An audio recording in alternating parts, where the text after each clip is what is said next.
Con l'assessore Fioravanti, come preannunciato nelle scorse settimane, il Comune ha ottenuto circa 300.000 euro di bonus, lavori di ammodernamento per efficientamento degli impianti. Questi lavori sono fatti in collaborazione con Edison. Com'è la situazione, Assessore? Sì, buongiorno.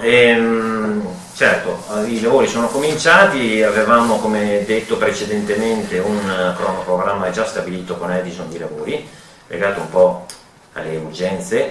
Ricordo abbiamo 14 edifici comunali su cui insistono degli impianti di riscaldamento e abbiamo dato priorità all'asilo nido e lì avevamo un problema grande che sono le 2 caldaie che erano state installate a suo tempo che ormai erano a fine corsa.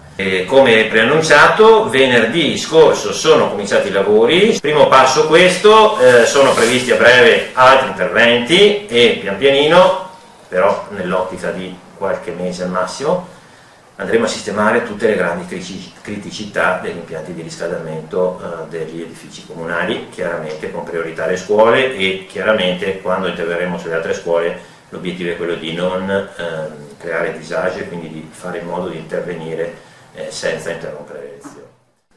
Con Paola Sorbera, coordinatrice pedagogica della cooperativa Progetto Now e coordinatrice dell'asilo nido Girasole di Taglio di Po. Buongiorno. Siamo qua con lei per possa spiegare gli interventi che sono stati fatti importanti in questo asilo. È una situazione che stiamo sentendo particolarmente vicina, anche perché appunto in virtù della nuova assegnazione dell'appalto per la gestione degli impianti di riscaldamento del territorio è stato messo l'asilo nido comunale al primo posto, mi viene da dire, rispetto a quelle che erano le esigenze che potevano emergere e le richieste che potevano essere fatte all'Edison, appunto, che adesso sta gestendo gli impianti. E di conseguenza abbiamo avuto il privilegio di poter migliorare l'impianto di riscaldamento e anche di condizionamento della struttura.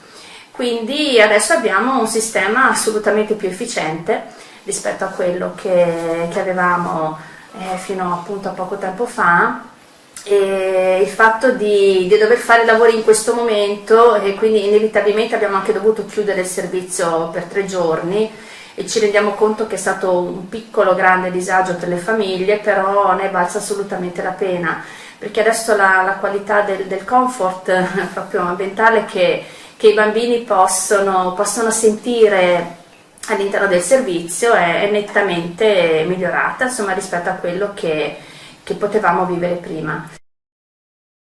Ricordo che anche questo intervento in qualche modo, diciamo così, che non ha costi per l'amministrazione e per la collettività, in quanto è inserito dentro quei famosi 300.000 euro di bonus, sono legati ai lavori di sistemazione, ammodernamento, efficientamento delle strutture, ma anche con degli investimenti importanti su cose un po' particolari.